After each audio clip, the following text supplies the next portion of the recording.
Hello, today we are on the second part of the Excel add-in course, which is the calendar add-in.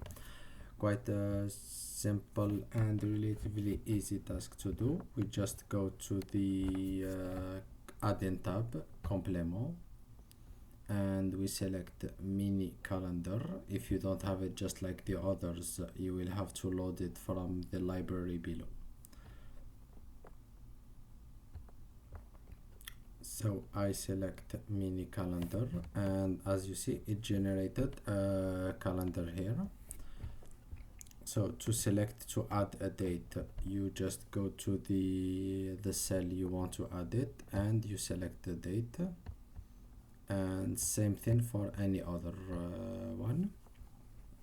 One of the features of the Excel calendar, so you can either toggle the week number, semaine. For example, in May we are on the 18th week, and in January, for example, you see that is the first.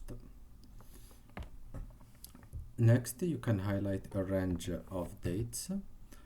For example, in May, let's select 10, and I want to highlight from 3 to 10 May. Okay, and you see that the dates 3, 5 and 10 May are highlighted. The today's date will be highlighted automatically in red, as you may see here. This small icon here allows to insert the current time,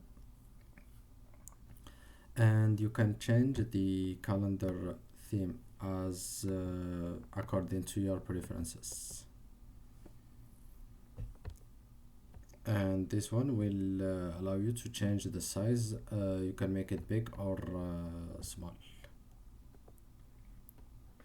So that is in general what consists of the Excel calendar add-ins, and in the next video we'll move to the GPT for Excel, and this add-in you see here, and finally the Excel to Word automation.